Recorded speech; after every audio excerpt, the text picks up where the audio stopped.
how do you quantify all of the time that you spend on this?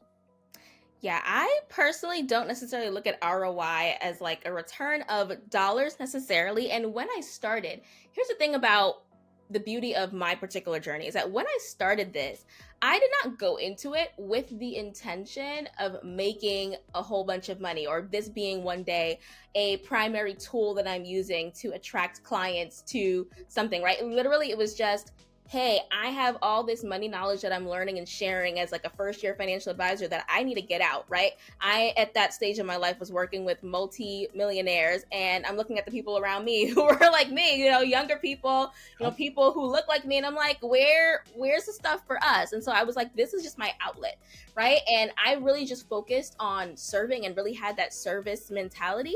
And I think that ultimately served me in the end, where I wasn't necessarily so focused on trying to get a return in terms of dollars all the time for what I was putting out. The goodwill that I have built with my audience at this point is unmatched. You know what I'm saying? Like, that is really what I look at as a marker for success. When I'm going down and reading comment after comment after comment after comment on my YouTube videos about how much my content has helped change somebody's life or has helped somebody take the next step in their financial journey, to me, that is priceless. And you never know.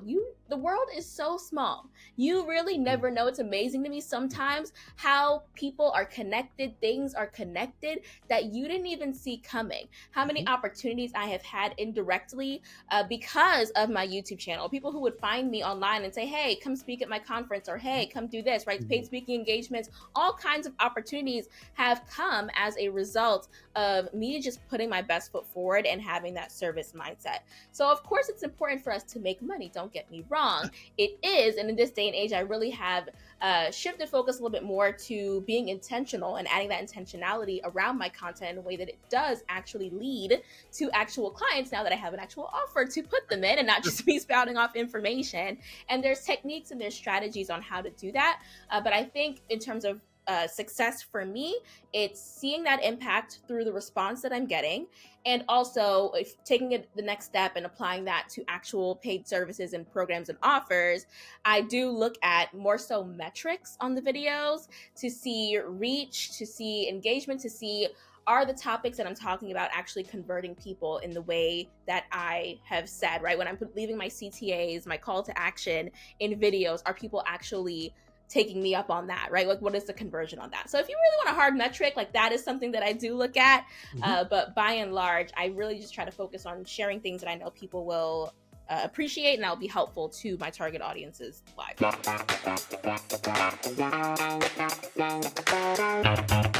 Hello and welcome to another Top Advisor Marketing Podcast. I am your host, Matt Halloran. So we've talked about video a lot on this podcast, the power of video, the need for video, but I have not been able to successfully get any advisor on the show who is producing substantial amounts of video content. And so my team went out and scoured LinkedIn specifically, and then found this person who's just creating so much content. And the best part about it is it's not just content, it's really, really good content. So Akeiva Ellis is our guest today. Akeiva, you know what? Why don't you tell everybody just a little bit about who you are so that they can contextualize what we're going to be talking today, which is about how you as a financial advisor can create really, really great engaging content without it killing your calendar. Yes, absolutely. And thank you so much for having me on. I'm super excited for this conversation. It's one of my favorite topics in the world to talk about. But for context, I think it is very important because my career is kind of multifaceted. So I am a former financial advisor, financial planner, did that for the first 5+ years of my career.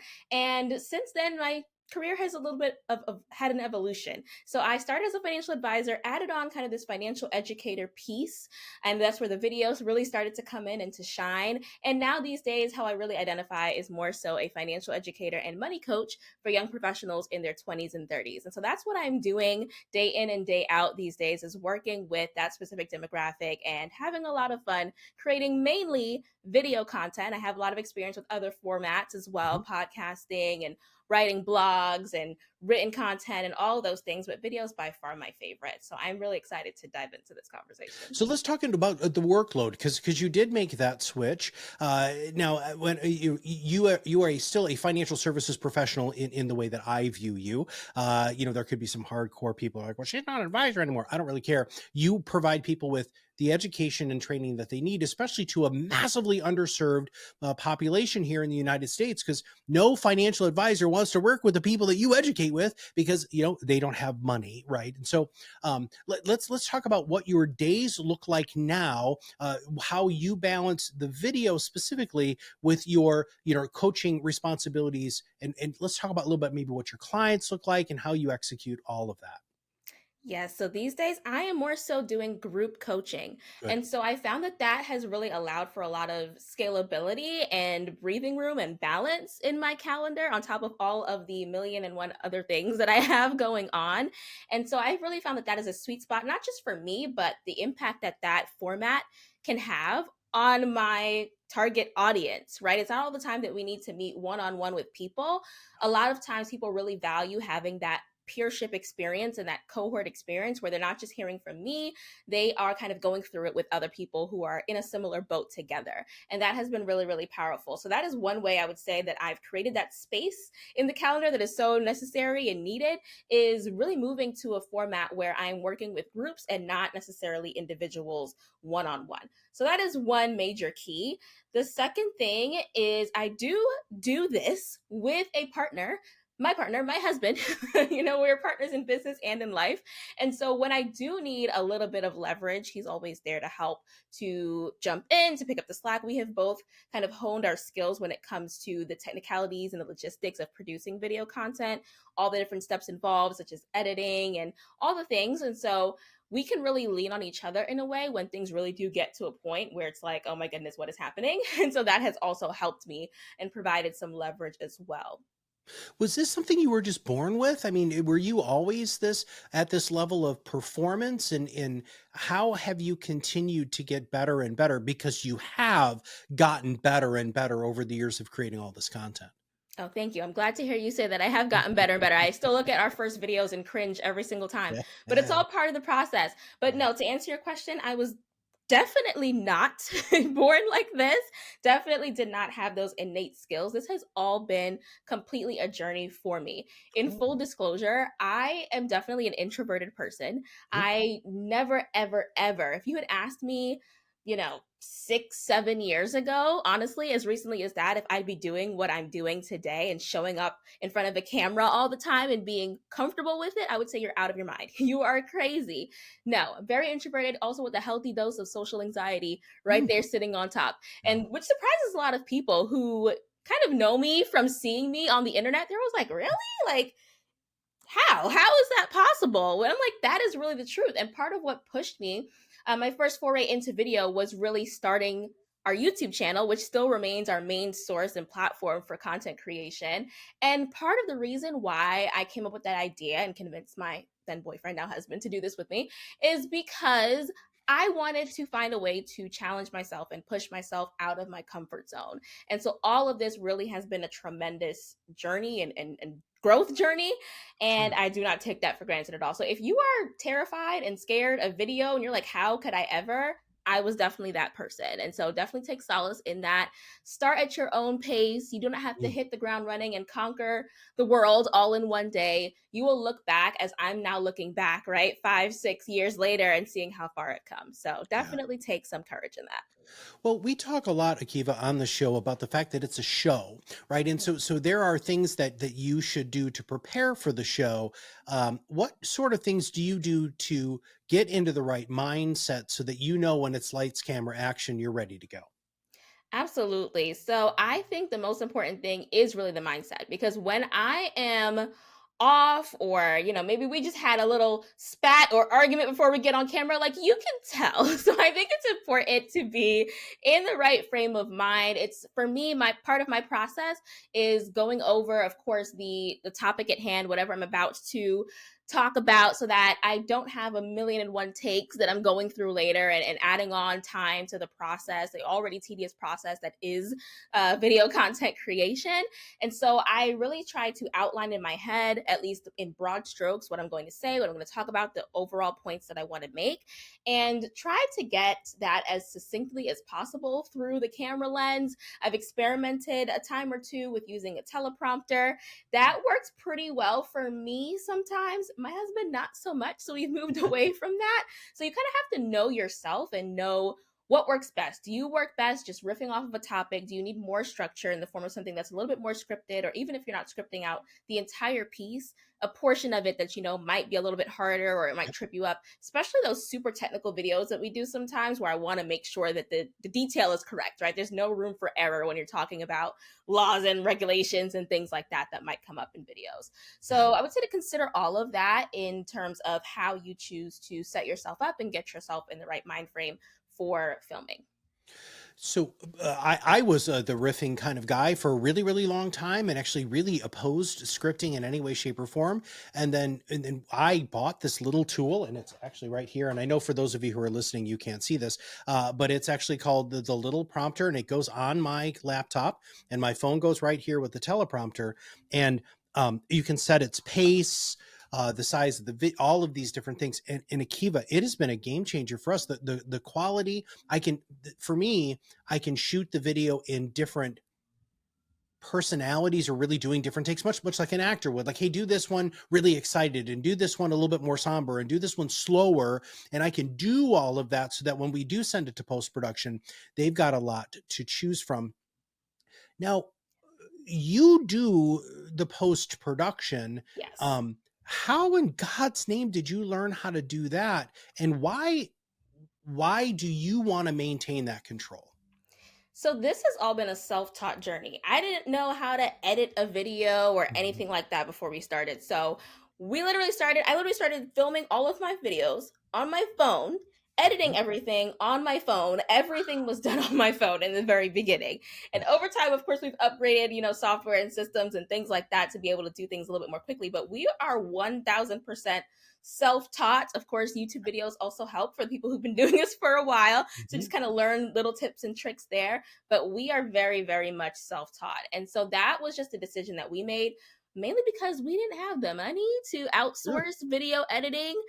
We still don't. Literally, I just signed on my first video editor to help us out in this season, because I'm currently, as we're recording this, about to have my first baby. And we want to make sure we're keeping up with content while we're on parental leave. And so I was like, okay, absolutely not. Like, we need help. Like, let's try to invest a little bit here and get that help. This is literally the first time since we've had our channel that we started in 2018. So it's been 5.5 years since we've been on YouTube creating content, and we have edited every single video ourselves up until literally the very last one that has gone live. And so that has been our journey. And like I said, it helps that we both know how to do these things and both have learned over the years how to do these things and how to become better, so that we can really help each other out when things really do get to a point where they start to feel overwhelming.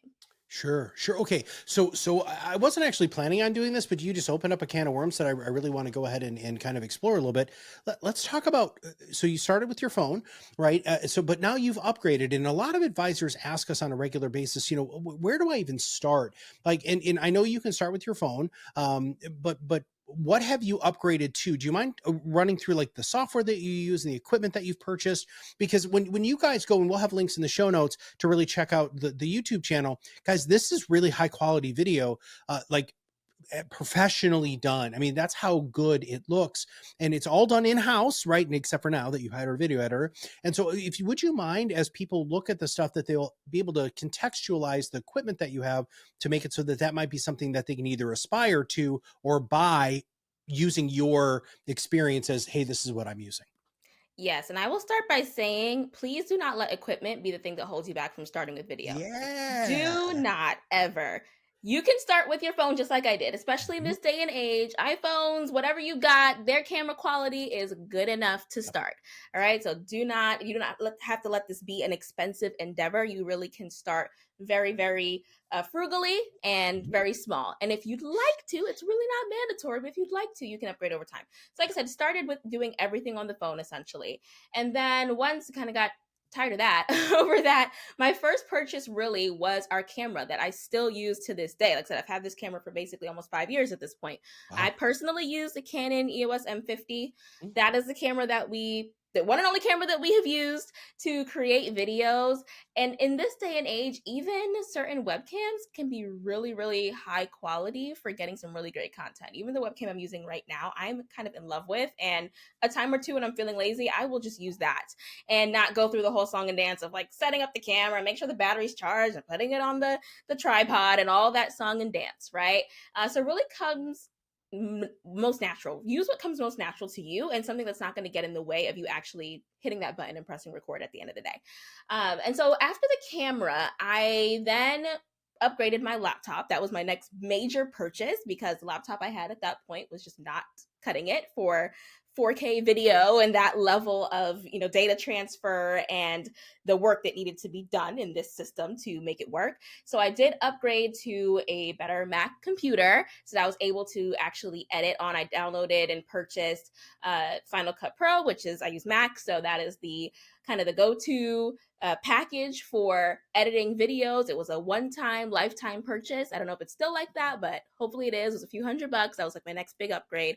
And that's really what we've been using since then is Final Cut Pro and our handy dandy Canon camera. That is the bulk of it. We have a couple other things where of course we attach an external microphone. We've been using the same microphone ever since 5 years ago as well. So we really haven't made substantial upgrades when it comes to camera gear.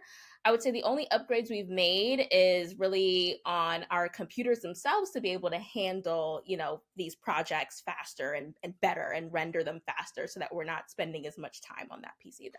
Sure, sure. All right, so that's everything I wanted for you to talk about. That's absolutely perfect. Now, let's talk about the use of the video. When you're shooting the video and what you've been doing, for the last 5 years, what is the why? Like, what was the why do you think video is so important for you as a financial coach and a financial educator, but also because you were a financial advisor? Why do you think financial advisors should be leaning more into video? Video has so many use cases. That's the very first thing. Is I love that it is so adaptable because we have also at various points in our journey taken this video content and all of a sudden, well, yeah, you scrape the audio and you have a great podcast, right? And you have different formats where we can make this into short form video. That's all of a sudden a great clip that you can post on TikTok or on YouTube Shorts or wherever. It is so versatile. So once you have all of those elements combined, the audio, the video, really the world is your oyster and you can really repurpose. It's a great place for starting when you're trying to repurpose content and spread awareness beyond just maybe one particular platform or one particular area. So that's one reason why I love video so much.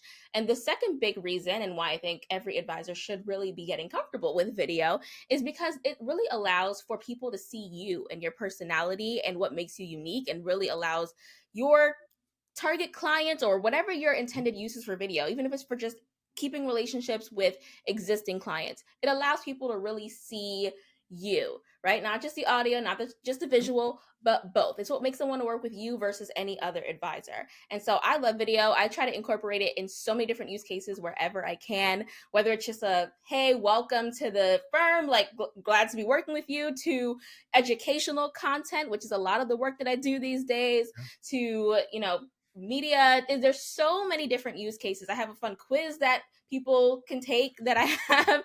And at the end of it, what do you see? A video. Great. Thanks for taking the quiz. Like there's just so many places where video can be inserted into your systems, your processes in a way that allows people to really connect with you on that deeper level and Well, so really build that level of trust that I think no other format can really do. yeah, so I was just going to ask you about that, right? So you said a couple of things there that I want to make sure that we highlight. That the first thing is, it really is an amazing prospecting tool, but it's even more of of an amazing client communication tool, right? I mean, there's really great programs out there like Loom or BombBomb where you send, instead of sending a standard text email, right, you can send a quick video. People want to see you. And then also, Akeiva, from a competition standpoint, like if I'm anything under 70 years old, which I do happen to be, if I know that an advisor has video content on their website, I watch it, right? Because I want to know how they're talking. I want to see everything. I want to see their facial expressions. I want to hear what they're saying. I want to feel their passion. Is there passion? Is there no passion? And here's the deal, advisors: if your competition has the video and you don't, they're going to win. They are going to, and that's just the reality of the situation. And so you obviously learned that early on.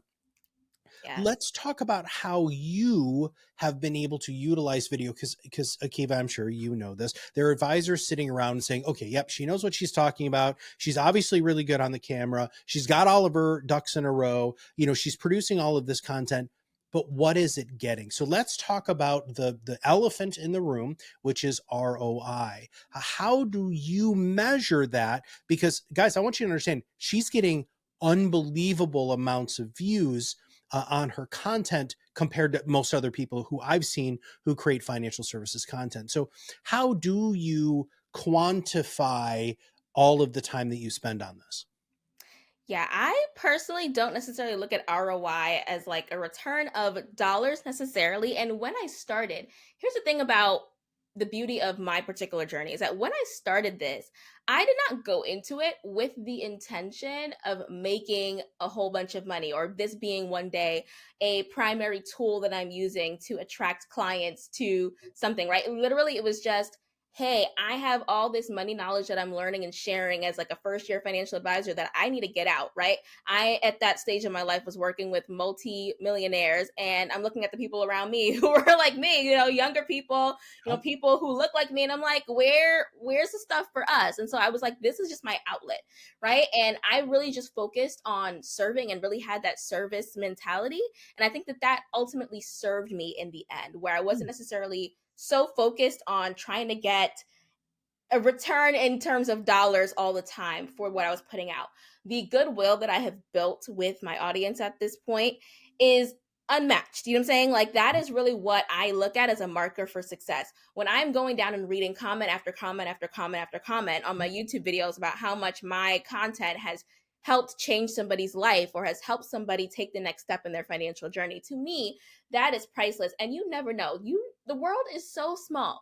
You really never know. It's amazing to me sometimes how people are connected, things are connected that you didn't even see coming. How many opportunities I have had indirectly because of my YouTube channel. People who would find me online and say, hey, come speak at my conference, or hey, come do this, right? Paid speaking engagements, all kinds of opportunities have come as a result of me just putting my best foot forward and having that service mindset. So of course it's important for us to make money. Don't get me wrong. It is. And in this day and age, I really have shifted focus a little bit more to being intentional and adding that intentionality around my content in a way that it does actually lead to actual clients now that I have an actual offer to put them in and not just me spouting off information. And there's techniques and there's strategies on how to do that. But I think in terms of success for me, it's seeing that impact through the response that I'm getting, and also if taking it the next step and applying that to actual paid services and programs and offers. I do look at more so metrics on the videos to see reach, to see engagement, to see, are the topics that I'm talking about actually converting people in the way that I have said, right? When I'm leaving my CTAs, my call to action in videos, are people actually taking me up on that, right? Like, what is the conversion on that? So if you really want a hard metric, like, that is something that I do look at. But by and large, I really just try to focus on sharing things that I know people will appreciate and that'll be helpful to my target audience's lives. We talk a lot about on this podcast about the whole idea of accelerating influence and moving people from skeptics to fans, which is really the fan component of this. Akeiva was one of the main reasons we really wanted you on the show, because everything you just said illustrates you have fans, and we know that the more fans one creates, the more opportunities that are there, because true fans, much like you just said, let's say you've got Jane over here who's watched it, who knows Nikki, and Nikki runs a conference, and Jane tells Nikki that, hey, Kiva would be unbelievable. Here is this, library. Here's how she performs, and here's, everything. That's a fan, because you know what Jane did is Jane sold for you. And that's what we want to do with this whole influence acceleration system that we have been preaching now for about 6 years in financial services. So when you started your video journey, it was right around when we started ProudMouth.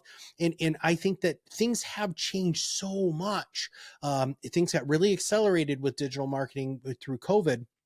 And I know that was one of the things that also put the gas for a lot of people. Okay, so, and I also really appreciate that because we really do believe that the content that you create has value itself. It's art. You create art, whether you want to agree with that. I believe it's art. You're a storyteller. You're an educator. That's art.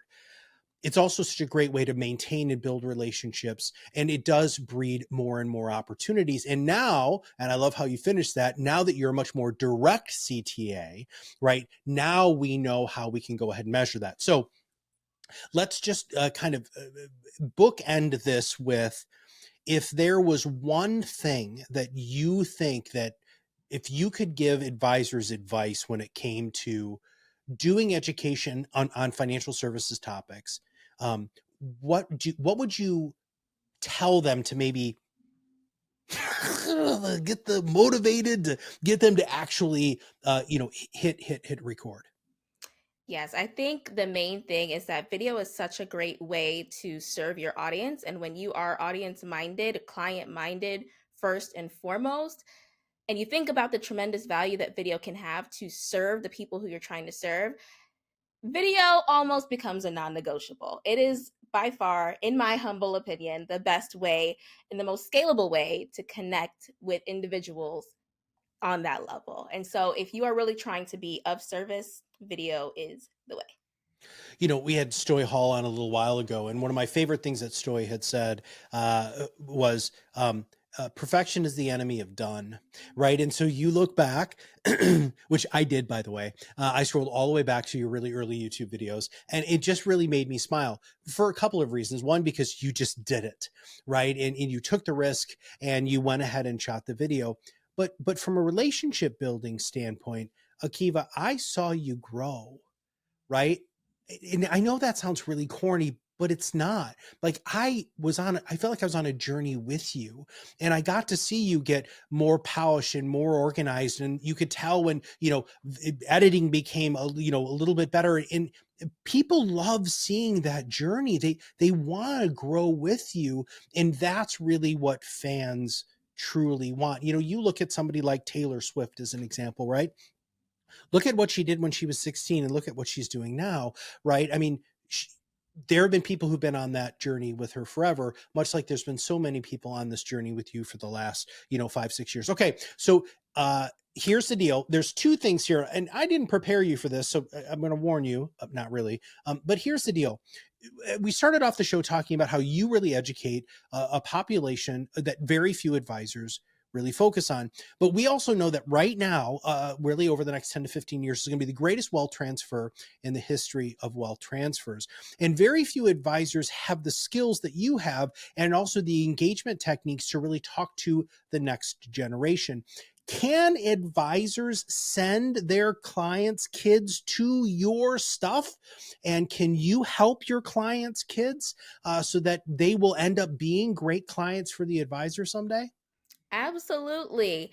This is one of the biggest things I hear all the time from advisors. They want to find a way to reach the quote unquote next gen. I know people have different feelings about that term, Mm-hmm. but for all intents and purposes, it's either they don't have enough time or capacity, or they think it just doesn't make financial sense from an ROI perspective, which hopefully you realize by now that either when that wave comes, either you're in it or you're not, right? And you can get left behind in the dust.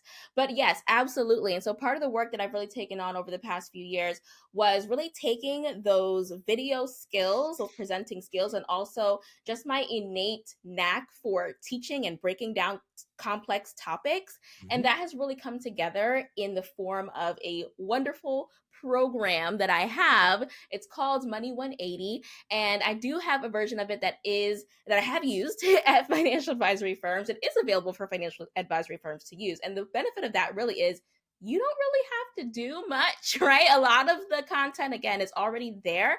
You are there as support for these individuals if they have follow-up questions. And that's how I recommend it is done, because you don't want individuals to feel like they're backseat clients or they are a second thought, right? This is really information, and these videos and this content will really spark conversations with these individuals so that you can start to build that relationship with them. And so that when that wealth transfer does happen, guess who's top of mind, right? You are. And it's something that doesn't take a whole bunch of additional time off of your plate. You're not creating content from scratch. You're not trying to figure out what to talk about with them. Once they have gotten started in this, they take the reins, they lead the conversation. All you have to do is create the space for that. And that is really going to be a huge benefit for advisors going forward who really want to serve this demographic in a scalable, but also meaningful and impactful way. Okay. How do they find out about it?